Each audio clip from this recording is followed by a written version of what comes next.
Ivangeli likaLuka, isahluko sama-24, kanye nevesi lesi-3 kuya kwelesine, lifundeka kanje.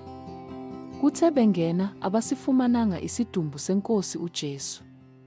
Kwathi besasambathekile yilokho, bheka, nanko amadoda amabili emi ngakubo, enezingubo ezicwebezelayo.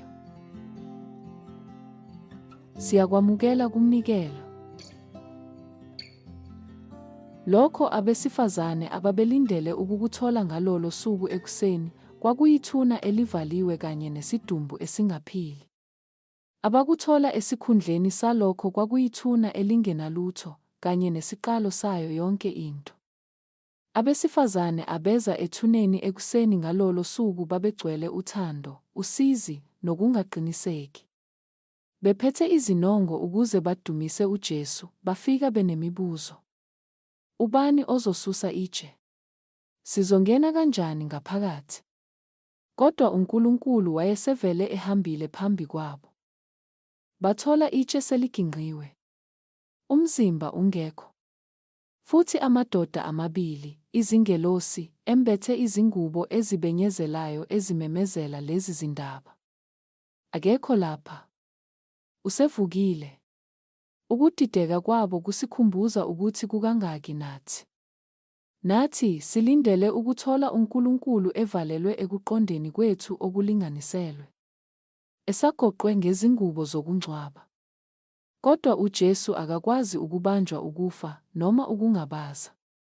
Uvuko lwalungelona isimangaliso ezulwini nakuba lwalusemhlabeni. Futhi izingelosi azizange zilethe ulwazi olusha, zamane zakhumbuza abesifazane ngalokho uJesu ayekade ekusho. Ngezinye izikhathi ukushikashikeka kwethu okholweni akuveli ngenxa yokuntula ubufakazi, kodwa ekukhohlweni. NjengoPetru owake waphika uJesu. Kodwa manje ogijimela ethuneni elingenalutho, simenywa ukuba sikhumbule amazwi akhe, futhi sithole ukuphila kuwo. Yebo, ukulandisa kwamavangeli kuyehluka kancane ngokwemininingwane, kodwa ndawonye kuveza iqiniso elilodwa. uJesu uyaphila. Futhi yilokho okubaluleke kakhulu. Itshe alizange lisuswe ukuze uJesu aphume. Lakinqika ukuze sikwazi ukubona. Asikhuleke. Nkosi evukile, siyabonga ngokuba uhambe phambi kwethu wenza lokho ebesingena kukwenza ngokwethu. Sisize sikhumbule amazwi akho, sithembele emandleni akho, futhi sithole injabulo ekuvukeni kwakho. Vula amehlo ethu ukuze sibone ithuna elingenalutho, hayi njengemfihlakalo, kodwa njengethemba lethu. Egameni likaJesu, amen.